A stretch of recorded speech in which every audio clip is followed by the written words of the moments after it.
اچانک اس کے ذہن میں وہ اس دن کا سارا سین گھوم گیا جب وہ اپنی کلاس فیلوز کے کامنٹس کی وجہ سے شدید غصے میں قرۃ العین کے پاس گئی تھی۔ وہ جھٹکے سے اٹھی، الماری کھولی اور اس میں سے اپنا بیگ نکالا۔ بیگ سے ساری تصویریں نکال کر بیڈ پر پھینکیں، جیسے وہ کچھ ڈھونڈ رہی ہو، اور اچانک اس کے ہاتھ رک گئے۔ اس نے بہت احتیاط سے وہ سفید چمکتی ہوئی جلد والی کتاب نکالی اور اسے دیکھنے لگی۔ تمہیں پتہ ہے قرت، مجھے تمہارا یہ قرآن بہت پسند ہے۔ میں نے آج تک ایسا قرآن نہیں دیکھا جس طرح سے تم نے اس میں مختلف آیات میں اپنے لیے ریمائنڈرز لکھے ہوئے ہیں، آسان ترجمے کے ساتھ کلرفل آیات۔ مجھے بہت اٹریکٹ کرتا ہے یہ میری محبت ہے فاطمہ، بہت پیار سے سجایا اور ایسے تیار کیا ہے اس کو، میری سالوں کی محنت ہے، اسے ہر لمحہ ساتھ رکھتی ہوں۔ تم تب تک نیک نہیں بن سکتے جب تک تم اپنی محبوب ترین چیز قربان نہ کر دو۔ یہ آیت تم نے اس دن مجھے سنائی تھی نا؟ اس نے مسکراتے ہوئے قرت سے کہا تھا۔ وہ یقیناً مذاق کر رہی تھی، مگر قرۃ العین ایک دم سنجیدہ ہو گئی۔ آنکھوں میں نمی اتر آئی، چہرے کا رنگ بدل سا گیا۔ کچھ دیر کی خاموشی کے بعد، یہ میری طرف سے تمہارے لیے فاطمہ، تم اسے رکھ لو۔ جب بھی ٹوٹنے لگو، جب بھی دنیا سے تھک جاؤ، جب بھی اللہ کی یاد آئے، جب بھی کسی سوال کا جواب چاہیے ہو، اسے کھول کر پڑھ لینا۔ فاطمہ یکایک گھبرا گئی۔ میں تو چھیڑ رہی تھی قرت، یہ تمہاری محبوب چیز ہے، میں کیسے لے سکتی ہوں؟ تم تب تک نیک نہیں بن سکتے، تم تب تک بھلائی نہیں پا سکتے، تم تب تک اللہ کی محبت نہیں پا سکتے، اس کا قرب نہیں پا سکتے، جب تک تم اپنی محبوب ترین چیز میں سے خرچ نہ کر لو۔ محبوب، اللہ کے لیے محبوب چیز، قرآن، قربان۔ فاطمہ کے ذہن میں اس دن والی ساری گفتگو گھوم گئی تھی۔ اسی وقت ہی یہ سب اس کے ذہن میں آنا اس بات کا اشارہ تھا کہ رب چاہتا تھا کہ اس سے رابطہ کیا جائے۔ اس کے ہاتھ ایک دم ٹھنڈے پڑ گئے تھے، جسم میں ایک لہر دوڑ گئی۔ مجھے اپنے سوال کا جواب چاہیے، مجھے جواب دیں اللہ۔ آنسو بہنے لگے۔ کانپتے ہاتھوں کے ساتھ درمیان میں وہ سفید چمکتی جلد والا قرآن کھولا۔ اس کے سامنے سورۃ النحل کا آخری صفحہ کھلا۔ اس کے آخر کی آیات کلرڈ میں تھیں۔ اس کی نظر خود بخود ان آیات پر پھسل گئی۔ اللہ کا فرمان اس کے سامنے تھا، اور اگر تم بدلہ لو تو جتنی تمہارے ساتھ زیادتی کی گئی ہے اسی قدر بدلہ لو، اور اگر تم صبر کرو تو یقیناً وہ صبر کرنے والوں کے لیے بہتر ہے، اور صبر کرو اور تمہارا صبر نہیں ہے مگر اللہ تعالیٰ کی توفیق سے، اور تم ان پر غم نہ کرو اور نہ تمہارا دل تنگ ہو اس سے جو وہ چالیں چلتے ہیں۔ یقیناً اللہ تعالیٰ ان کے ساتھ ہے جو اس سے ڈر گئے اور ان لوگوں کے جو نیکی کرنے والے ہیں۔ اس کے رونگٹے یکدم کھڑے ہو گئے تھے۔ اسے ایسا لگا جیسے کسی نے اس کے پاؤں تلے زمین کھینچ لی ہو، اس کا دل مٹھی میں بھینچ لیا ہو، ٹانگوں سے جان نکال لی ہو۔ وہ بیڈ پر دھڑام سے بیٹھ گئی۔ اس میں کھڑے ہونے کی مزید سکت نہ تھی۔ وہ بار بار سورۃ النحل کی وہ آیات پڑھتی جا رہی تھی۔ آنسو جو تھوڑی دیر پہلے تھمے تھے پھر سے ابل کر باہر آنا شروع ہو گئے۔ وہ آنسو جو اس کے دل کو دھو رہے تھے، اب وہ آنسو اس کلام پاک کے کاغذ بھگونے لگے۔ اسے اس کا خیال ہی نہ رہا۔ آپ مجھے جواب دے رہے ہیں اللہ؟ اس نے اس الفاظ پر ہاتھ پھیرتے ہوئے کہا۔ یہ دوسری بار تھا کہ اسے عرش والے کی طرف سے تھاما گیا تھا۔ کیسے ہو سکتا تھا کہ بندہ مالک سے گڑ گڑا کر جواب مانگے اور وہ اسے سمجھائے نہ؟ دنیا بھلے سے نہ سمجھتی ہو، مگر یہ عابد اور معبود کا رشتہ جب قائم ہو جاتا ہے پھر ایسے ہی آسمان والے کی طرف سے تسلیاں ملتی ہیں، جھولی بھر بھر کر محبت ملتی ہے۔ اسے بھی یقین نہیں آ رہا تھا جب اس کے اتنے پیارے رشتے اس سے بدگمان ہو چکے تھے، اسے نفرت کی نگاہ سے دیکھ رہے تھے۔ وہیں کوئی تھا جس نے اسے نہیں چھوڑا تھا، جس نے اس اندھیرے کمرے میں پیار سے دلاسا دیا تھا۔ اسے یکدم اپنے دل میں اللہ کی محبت محسوس ہوئی۔ آپ چاہتے ہیں نا میں صبر کروں اللہ؟ میں کروں گی، مگر پلیز مجھے بتائیں، کیا یہ میرے گناہ کی سزا ہے؟ کیا میری توبہ قبول نہیں ہوئی؟ مجھے جواب چاہیے، اس نے روتے ہوئے کہا، اور ایک ساتھ ہی کئی اوراق پلٹ دیے۔ یہاں مختلف اقوام کے قصے تھے۔ اسے اپنے لیے کچھ سمجھ نہ آیا۔ مزید ورق الٹائے پر وہاں بھی کوئی آیت کلرڈ میں موجود نہ تھی۔ اللہ، آپ کو پتہ ہے میں آپ کے قرآن سے جاہل ہوں، میں اس جہالت کا اعتراف کرتی ہوں، پلیز مجھے واضح واضح سمجھا دیں، مجھے قرۃ کی طرح آپ کی کتاب کا علم نہیں۔ ندامت کے آنسو آنکھوں سے پھسل پھسل کر مصحف کے اوراق کو گیلا کر رہے تھے۔ ابھی وہ کہہ ہی رہی تھی کہ اچانک اس کی نظر مزید کچھ کلرڈ آیات پر جا ٹکی۔ اب تو گویا دل پھر سے دھڑکنا بھول گیا تھا۔ یہ سورۃ الفرقان تھی۔ مگر جس نے توبہ کی اور ایمان لایا اور نیک عمل کیے تو یہی لوگ ہیں جن کی برائیوں کو اللہ تعالیٰ نیکیوں میں بدل دے گا، اور اللہ تعالیٰ ہمیشہ سے بے حد بخشنے والا، نہایت رحم والا ہے۔ سورۃ الفرقان آیت نمبر 70۔ اس سے مزید برداشت نہ کیا گیا۔ اس نے جلدی سے قرآن بیڈ کے گراؤنڈ پر رکھا اور سنگ مرمر کے ٹھنڈے فرش پر سجدے میں گر گئی۔ کیا وہ رب واقعی اتنا قریب تھا کہ ادھر زبان سے الفاظ نکلے اور ادھر سامنے اس کے سوال کا جواب موجود تھا؟ اللہ اکبر! وہ یوں ہی سجدے میں پڑی روتی رہی۔ ایک ادنا سا غلام اس مالک کے آگے گڑ گڑا رہا تھا، سسک رہا تھا جو رحمان تھا۔ کیسے نہ اس مالک کی رحمت جوش میں آتی؟ اسے اس سجدے میں ایسا سکون ملا کہ وہ وہیں سو گئی۔ السلام علیکم۔ اگلے دن وہ قدرے فریش اور مضبوط دل کے ساتھ کمرے سے باہر آئی۔ اپنے بابا اور بھائیوں کو ماما کے ساتھ ڈائننگ ٹیبل پر ناشتہ کرتے دیکھ کر ٹھٹک گئی، مگر خود کو سنبھال کر سلام کیا۔ اسے صبر کرنے کا حکم دیا گیا تھا، اسے تعمیل کرنی تھی۔ آپ سب کب آئے؟ حالانکہ وہ جانتی تھی کہ ان کے آنے کا مقصد کیا تھا۔ ان سب کو اپنے کام چھوڑ کر آنے ہی تھے۔ جب گھر کی عزت داؤ پر لگ جائے تو کاغذ کے ٹکڑوں کی قیمت بہت گر جاتی ہے۔ یہاں بھی عزت داؤ پر لگی تھی۔ کسی نے سلام کا جواب نہ دیا۔ شاید اب ان کی نظر میں وہ سلامتی بھیجنے کے لائق نہیں رہی تھی۔ بابا نے بہت نفرت کی نگاہ سے اسے دیکھا۔ حیدر تو اسے دیکھتے ہی جھٹکے سے اٹھا اور ناشتہ ادھورا چھوڑ کر باہر چلا گیا، مگر چھوٹا بھائی سیف خونخوار نظروں سے گھورتے ہوئے اس کی طرف بڑھا۔ یہ کیا رنگ رلیاں مناتی پھر رہی ہو تم، ہاں؟ اس نے فاطمہ کے چہرے پر زوردار تھپڑ رسید کیا۔ وہ اس اچانک حملے کے لیے بالکل تیار نہ تھی۔ ابھی وہ سنبھل ہی نہ پائی تھی کہ اس کے بھائی نے اسے بہت زور سے دھکا دیا اور وہ نیچے جا گری۔ پیچھے پڑی ٹیبل کا کونا اس کے پیٹ میں لگا۔ اس کے منہ سے چیخ نکلی مگر کسی نے اس کی طرف دھیان نہ دیا۔ غصے سے گھورتے ہوئے سب اسے وہیں پڑا چھوڑ کر اپنے کمروں کی طرف چلے گئے۔ بابا، کیا آپ کو بھی اپنی بیٹی پر یقین نہیں ہے؟ وہ تو ان کی لاڈلی بیٹی تھی۔ منہ سے جو فرمائش نکالتی تھی پورے کی جاتی تھی، کبھی آنکھ سے آنسو نہ نکلنے دیا تھا۔ اور آج وہ ایسے درد سے سسکتے ہوئے اپنے باپ کو پیچھے سے پکار کر کہہ رہی تھی، مگر اس کی سسکتی آواز سن کر انسنی کر دی گئی تھی۔ بابا نے کمرے کے دروازے کو زور سے بند کر دیا۔ فاطمہ ڈائننگ ہال کے فرش پر بیٹھی بے یقینی سے دیکھتی ہی رہ گئی۔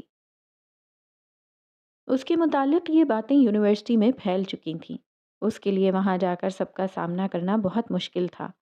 وہ سوچ بھی نہیں سکتی تھی کہ کوئی انسان کسی کی زندگی اس حد تک برباد کر سکتا ہے۔ وہ جب بھی سفیان کے بارے میں سوچتی، اسے اس سے شدید نفرت محسوس ہوتی۔ یہ وہی انسان تو تھا جس سے شادی کے خواب دیکھے تھے، جس سے بات کیے بغیر دن نہ گزرتا تھا، جس کے بغیر گزارا مشکل لگتا تھا۔ اب اسے سمجھ آتا تھا کہ یہ محبت نہیں تھی۔ محبت کب اذیت دیتی ہے، محبت کہاں لوگوں میں بدنام کرتی ہے۔ محبت اگر شرعی حدود میں ہو تو وہ تو محافظ بن جاتی ہے۔ یہ ہوس تھی، نفس کی خواہش تھی۔ کاش کہ اس نے اپنے لمحات، اپنے جذبات ایسے ضائع نہ کیے ہوتے۔ وہ اپنا سیمسٹر فریز کروا چکی تھی۔ قرۃ العین کو بھی پتہ چل گیا تھا۔ یہ وہی تھی جس نے فاطمہ کو ہر لمحہ قرآن کے ذریعے تھامے رکھا تھا، ورنہ فاطمہ تو کب کی خودکشی کر چکی ہوتی۔ گھر والوں نے 1-2 سالوں تک یونیورسٹی جانے پر پابندی لگا دی تھی تاکہ معاملہ آیا گیا ہو جائے، مگر گھر سے باہر آنے جانے پر اتنی روک ٹوک نہ تھی، اس لیے وہ اکثر قرۃ العین کے گھر چلی جایا کرتی تھی اور اس کے ساتھ مل کر قرآن پڑھا کرتی تھی۔ مل کر پڑھنے والے قرآن کا اثر ہی اور ہوتا ہے۔ اس واقعے کو 2 ہفتے گزر گئے تھے۔ قرۃ، میں پراپر قرآن سیکھنا چاہتی ہوں۔ مجھے لگتا ہے میں اپنی زندگی ضائع کر رہی ہوں۔ میں گھر جاتی ہوں تو میرا دم گھٹنے لگتا ہے۔ سب کی چبھتی ہوئی نگاہیں، بابا کی بے رخی نہیں برداشت ہوتی۔ پتہ نہیں مجھے دیکھ کر ان کے ذہن میں کیسے کیسے خیالات آتے ہوں گے ان تصاویر کے متعلق۔ وہ رو دی تھی۔ رونا اس کا معمول بن چکا تھا۔ روز قرۃ العین اسے دلاسے دیتی، آیات سے صبر کی تلقین کرتی، مگر انسان ہے نا، تھرڈلا پیدا کیا گیا ہے۔ وہ بھی تھوڑی دیر پرسکون ہوتی مگر پھر سے سب یاد کر کے آنسو بہانے لگتی۔ اس نے قرۃ العین کے کہنے پر اپنا نمبر بھی چینج کر لیا تھا۔ وہ کسی سے رابطہ نہیں کرنا چاہتی تھی، اور اس لیے بھی کہ کہیں سفیان دوبارہ سے اس سے رابطہ کر کے کوئی اور دھمکی نہ دے۔ اچھا تم پریشان مت ہو چندا، میں انشاءاللہ مدرسے کی ٹائمنگ پتہ کر کے تمہیں بتاؤں گی۔ ہم؟ تم تو بہت اسٹرانگ ہو، اللہ تم سے بہت محبت کرتے ہیں۔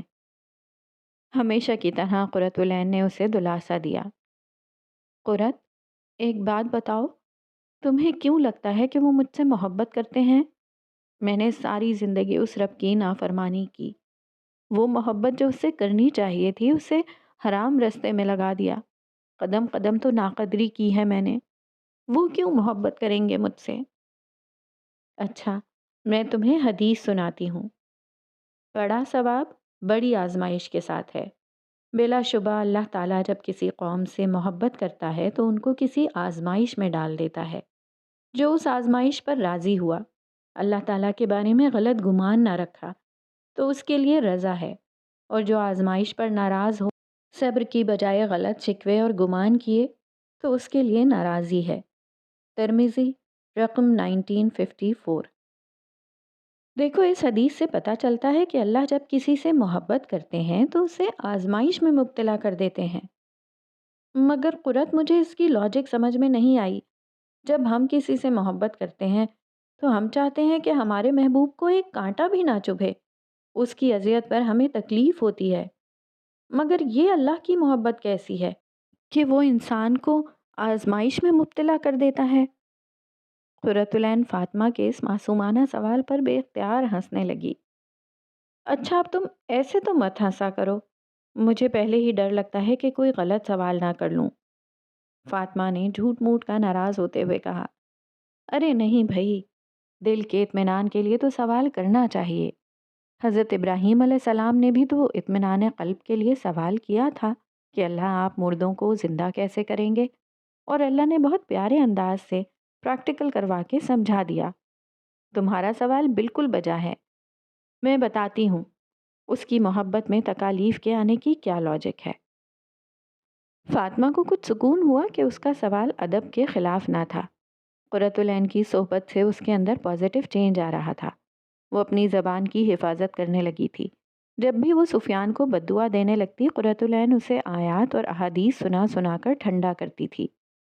یہ صالح دوست بھی کتنی بڑی نعمت ہوتے ہیں نا، آپ کو گرنے نہیں دیتے، گناہ نہیں کرنے دیتے۔ گویا اس نے ابھی قرآن پراپر طریقے سے سیکھنا شروع نہیں کیا تھا، مگر قرآن کی طالب علم کی صحبت سے قرآن کی خوشبو ضرور محسوس کرنے لگی تھی۔ حدیث کے مطابق اچھا دوست خوشبو بیچنے والے کی طرح ہوتا ہے۔ انسان اگر ایسے اللہ والوں کو دوست بنا لے، ان سے محبت کرے اور ان سے سیکھنا چاہے، تو کیسے نہ وہ بھی سدھرنے لگے۔ اسلام میں دوستی کے متعلق اتنی زیادہ تاکید بلا وجہ تو نہیں آئی تھی۔ حدیث کے مطابق آدمی اپنے دوست کے دین پر ہوتا ہے، اس لیے تم میں سے ہر شخص کو یہ دیکھنا چاہیے کہ وہ کس سے دوستی کر رہا ہے۔ ترمذی 2378۔ اتنا زیادہ اثر ہوتا ہے دوستی کا۔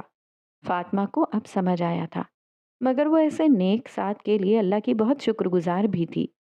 وہ سیدھی ہو کر بیٹھ گئی، گویا پورے اعضاء کو جواب سننے کے لیے متوجہ کر رہی ہو۔ دیکھو، جب ہم کسی سے محبت کرتے ہیں تو ہم کیا چاہتے ہیں کہ وہ بھی ہم سے محبت کرے، وہ بھی ہمیں یاد کرے، اور وہ بار بار ہم سے بات کرے۔ ایسے ہی ہے نا؟ فاطمہ نے اس بات میں سر ہلایا۔ تو اللہ تعالیٰ کو بھی ہم سے یہی مطلوب ہے کہ ہم اسے یاد کریں، ہم اس سے محبت کریں، ہم اسے بار بار بلائیں، اس کے پاس جائیں۔ مگر مسئلہ پتہ ہے کیا ہے؟ ہم انسان اس کے پاس جاتے ہی تب ہیں جب دنیا ہمیں توڑ چکی ہوتی ہے۔ ہمارے اوپر کوئی مشکل ہوتی ہے، حقیقت میں وہ سب بھی اللہ کے اذن سے ہی ہوتا ہے تاکہ ہم اس کی طرف متوجہ ہوں، ورنہ تم دیکھو خوشی میں کون اللہ کو یاد کرتا ہے، بلکہ ہم تو سب سے زیادہ ناراض ہی اسے اپنی خوشی کے مواقع پہ کرتے ہیں۔ سمجھ رہی ہو نا ان آزمائشوں کے آنے کا مقصد؟ فاطمہ نے اداسی میں سر ہلایا۔ یعنی اگر یہ سب نہ ہوتا تو میں آج ایسے تمہارے پاس بیٹھ کر اللہ کی باتیں نہ کرتی، اس کا قرآن نہ پڑھ رہی ہوتی، ہے نا؟ بالکل، یہ سب اس کی پلاننگ ہے۔ ہمارے حق میں کیا ہوا اس کا کوئی ایک فیصلہ بھی ہمارے لیے برا نہیں ہوتا۔ ہمیں لگتا ہے کہ یہ میرے ساتھ برا ہوا، مجھے یہ محرومی دیکھنی پڑی، مگر اصل میں وہ اس کی حکمت ہوتی ہے، اور اس کی حکمت میں ہی ہمارے لیے رحمت ہوتی ہے۔ اگر ہم سمجھ جائیں، خود کو جھکا دیں، تو زندگی بہت پرسکون ہو جاتی ہے۔ فاطمہ شرمندگی کے آنسو بہا رہی تھی۔ یہ سب اس نے کیوں نہیں سوچا تھا؟ وہ اپنے رب سے پہلے تو ایسے کبھی نہ جڑی تھی جیسے اس حادثے کے بعد۔ "سس!" یکایک اس کے منہ سے درد سے آواز نکلی۔ وہ بے اختیار اپنے پیٹ پر ہاتھ رکھتے ہوئے جھک سی گئی۔ کیا ہوا؟ تم ٹھیک ہو فاطمہ؟ قرۃ العین نے پریشان ہوتے ہوئے پوچھا۔ میں ٹھیک ہوں، بس پیٹ میں درد ہے، شاید کھانا نہیں کھایا صبح۔ اچھا، میں تمہارے لیے کچھ کھانے کو لاتی ہوں۔ یہ کہتے ہوئے قرۃ العین کمرے سے نکل گئی۔ فاطمہ اسے کیا بتاتی کہ اس کے پیٹ میں اسے کچھ سخت سی گولی بنتی ہوئی محسوس ہو رہی تھی۔ اس نے سر جھٹک کر اگنور کر دیا۔ السلام علیکم ورحمۃ اللہ۔ بھائی، ہمیں لفظی ترجمے والا قرآن چاہیے۔ وعلیکم السلام۔ باجی، آپ کچھ دیر انتظار کر سکتی ہیں؟ میں پتہ کر کے بتاتا ہوں۔ قرۃ العین اور فاطمہ النور بک اسٹور پر قرآن پاک خریدنے گئی تھیں۔ فاطمہ کا مدرسے میں ایڈمیشن کنفرم ہو چکا تھا۔ آج وہ قرۃ العین کے ساتھ اپنا سلیبس خریدنے آئی تھی۔ شہریار شام کے وقت اب اسٹور پر آ جایا کرتا تھا۔ اس کی غیر موجودگی سے ان کا کام پیچھے جانے لگا تھا۔ والدہ کے ہاسپٹل کا خرچ اٹھانے کے لیے ایسا کرنا اس کی مجبوری تھی۔ باجی، بھائی بس آ رہے ہیں، وہ آپ کو خود نکال دیتے ہیں۔ دراصل ابھی 2 دن پہلے ہی نیو اسٹاک آیا ہے، وہ کھولنے والا پڑا ہوا ہے۔ جی، قرۃ العین نے مختصر جواب دیا۔ دونوں لڑکیاں انتظار میں وہاں کھڑی تھیں۔ قرۃ العین مکمل سیاہ عبایا میں، جبکہ فاطمہ ابھی چادر سے زیادہ نہ کر پائی تھی۔ اس کا چمکتا ہوا چہرہ ننگا تھا جس پر پریشانی کے آثار تھے۔ قرۃ، میں کر لوں گی نا، مجھے بہت ڈر لگ رہا ہے۔ فاطمہ، قرآن سب سے آسان کتاب ہے۔ جب تم سیکھنے لگو گی تو تمہیں پتہ چلے گا کہ یہ جو تم نے 14-15 سال اپنی پڑھائی پر لگائے ہیں، یہ ان سب کتابوں سے آسان کتاب ہے۔ اللہ کرے ایسا ہی ہو۔ السلام علیکم۔ سوری میم، آپ کو انتظار کرنا پڑا، میں ابھی نکال کر لاتا ہوں۔ یکایک شہریار اسٹور میں داخل ہوا اور انتظار میں کھڑی 2 لڑکیوں کو دیکھ کر کچھ شرمندہ بھی ہوا، لہٰذا معذرت کرتے ہوئے اندر اسٹور میں چلا گیا۔ مطلوبہ قرآن نکال کر لانے کے بعد وہ انہیں دکھا رہا تھا، مگر وہ اپنی نظریں مسلسل جھکانے کی کوشش میں تھا۔ خوش تو تھا، جس کی وجہ سے اس کا دل بار بار عبایا میں چھپی اس لڑکی کی طرف کھنچا چلا جا رہا تھا جس کی آنکھیں تک نظر نہیں آ رہی تھیں۔ وہ دونوں قرآن لے کر جا چکی تھیں، مگر شہریار کے خیالات ابھی تک ان کا پیچھا کر رہے تھے۔ یقیناً وہ مدرسے کی لڑکیاں ہوں گی۔ وہ منہ میں بڑبڑایا اور پھر سر جھٹک کر اپنے دوسرے کام نمٹانے لگا۔ تمہیں ہوتا کیا جا رہا ہے آخر؟ اور کتنا میرا امتحان لوگی تم؟ مسز ریان فاطمہ پر چلا رہی تھیں۔ فاطمہ نے انہیں اپنے مدرسے میں ایڈمیشن کے متعلق بتایا تھا۔ اگر میں نے تمہیں آزادی دی ہوئی ہے، اس کا مطلب یہ نہیں ہے کہ تم جو چاہو کرتی پھرو۔ ماما، میں قرآن ہی تو سیکھنا چاہتی ہوں۔ آپ نے یونیورسٹی چھڑوائی، میں نے چھوڑ دی، مگر آپ بتائیے اب میں کیا کروں فارغ رہ کر؟ مجھے پلیز جانے دیں۔ فاطمہ نے اپنی ماں سے سماجت کرتے ہوئے کہا۔ فاطمہ، میرا دماغ خراب مت کرو مزید، اپنے کرتوت دیکھو پہلے۔ کس منہ سے تم اس پاک کتاب کو سیکھنے جا رہی ہو؟ یہ تو وہی حال ہو گیا کہ 900 چوہے کھا کر بلی حج کو چلیں۔ فاطمہ بے یقینی سے مسز ریان کے اس تحقیر آمیز لہجے کو دیکھتی رہ گئی۔ یعنی ماما کو ابھی تک وہ سب سچ لگتا ہے۔ پورا مہینہ اس نے قسمیں کھا کھا کر اتنی صفائیاں دی تھیں، شاید اتنی بار توبہ بھی نہ کی ہو، مگر یہ کیسے لوگ تھے جو اپنے خون سے زیادہ ایک غیر کی باتوں پر یقین کر رہے تھے۔ اس کی آنکھوں میں آنسو تیرنے لگے۔ واقعی اللہ سے زیادہ معاف کرنے والا کوئی نہ تھا۔ وہ تو سچی توبہ پر اعمال نامے سے بھی غلطیاں مٹا دیتے ہوں گے، مگر یہ انسان عزت پر لگنے والے داغ کبھی مٹنے نہیں دیتے۔ وقت کی گرد ان داغوں کو ڈھانپنا بھی چاہے، مگر دنیا بار بار ان داغوں کو نیا کر کے انسان کو دکھاتی رہتی ہے کہ انسان اپنی اوقات نہ بھولنے پائے۔ کتنی بری تھی یہ دنیا! اس کے لیے وہاں مزید رکنا مشکل ہو گیا تھا۔ وہ منہ پر ہاتھ رکھ کر اپنی سسکیاں روکتے ہوئے کمرے کی طرف بھاگ گئی۔ فاطمہ، تم تو بہت اسٹرانگ ہو۔ 900 چوہے کھا کر بلی حج کو چلی۔ تم سے تو اللہ بہت محبت کرتے ہیں۔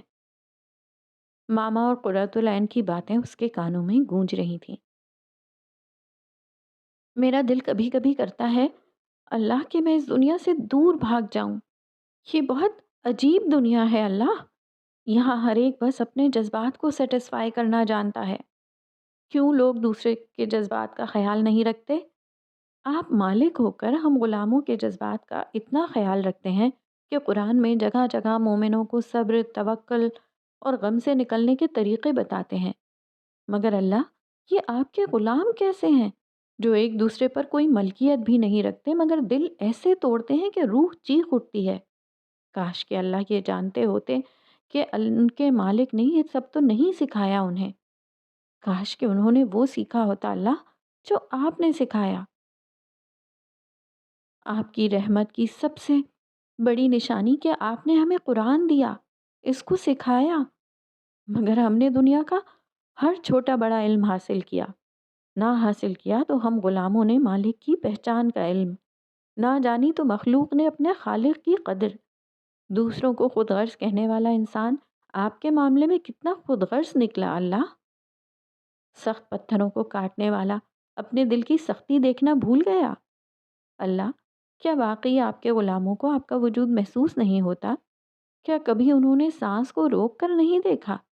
کیا کبھی انہوں نے اپنی انگلیوں کو نہیں دیکھا کہ کیسے لمحات میں سوچے سمجھے بغیر چلنے لگتی ہیں؟ کیا کبھی انہوں نے آسمان کو نہیں دیکھا؟ کیا کبھی انہوں نے نہیں سوچا کہ اتنے بڑے وجود کو وہ کیسے اپنے 2 پیروں پر اٹھا کر چلتے پھرتے ہیں؟ کیا آج انسان اتنا غافل ہو گیا اللہ کہ اسے آپ کے بارے میں سوچنے کا ہی وقت نہ ملا؟ جو آپ کو ڈھونڈتا ہے وہ پا لیتا ہے، جو چاہتا ہے وہ محسوس کر لیتا ہے۔ میں نے آپ کو پایا اللہ، ہر درد میں، اپنے ہر آنسو میں، قرآن کی آواز پر تیز ہوتی دھڑکن میں۔ میں نے محسوس کیا کہ اللہ آپ کو اکیلے میں گڑ گڑا کر مانگی دعاؤں کے سنے جانے میں۔ میں نے ہر جگہ آپ کا نشان پایا اللہ۔ کاش کہ غلام مالک کی طرف رہتے وقت میں پلٹ آئیں اللہ، ورنہ قہار کی صفت تو بھول بیٹھے ہیں، بس یاد ہے تو رحمان۔ اعتدال میں جینا تو بالکل ہی چھوڑ دیا ہے تیرے بندوں نے۔ نظر آتی ہے تو بس اپنی خواہش، اللہ دین میں بھی بس اپنی خواہش۔ اللہ تو آپ کو بنانا تھا، ہم اپنے نفس کو بنا بیٹھے۔ وہ سسکیوں سے روتی ہوئی میکان کی انداز میں اپنی ڈائری پر لکھتی جا رہی تھی۔ مسز ریان کی باتوں سے فاطمہ کا دل بہت ٹوٹ چکا تھا۔ اسے بہت دکھ تھا اپنے ماضی پر، اپنے حال پر، لوگوں پر، وہ لوگ جو نہ خود قرآن سیکھتے ہیں اور نہ سیکھنے دینا چاہتے ہیں۔ آج اس کی ماں کی حالت کافی بہتر ہو رہی تھی۔ امی، ڈاکٹرز نے تسلی دی ہے، انشاءاللہ جلد ہی آپ کو ہاسپٹل سے ڈسچارج کر دیں گے۔ شہریار اپنی ماں کا رگوں کے جال سے بھرپور بڑھاپے کے بے کیف رنگ میں رنگا ہاتھ پکڑ کر سہلا رہا تھا۔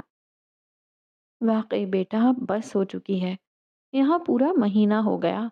ارد گرد کے مریضوں کو دیکھتی ہوں تو حیرت ہوتی ہے کہ اس جگہ سے باہر ہم کبھی اپنی صحت کی قدر نہیں کر سکتے، اور یہاں آؤ تو ایسے لگتا ہے ہر کوئی بس جی جان کی بازی لگا رہا ہے خود کو اس قید خانے سے نکالنے کے لیے۔ ان کی جھریوں زدہ آنکھوں میں نمی اتر آئی تھی۔ شہریار کو آج اپنی ماں بہت کمزور اور ضعیف لگیں۔ اس 1 مہینے نے ان کے چہرے کی رونق چھین لی تھی۔ واقعی ہم کہاں قدر کرتے ہیں امی، اللہ سب کو عافیت دیں۔ آمین بیٹا، میری زندگی کا کچھ نہیں پتا، بس میں چاہتی ہوں جلد از جلد تم دونوں کو اپنے گھر کا کر جاؤں۔ شہریار اپنی ماں کی بات سن کر ٹھٹکا۔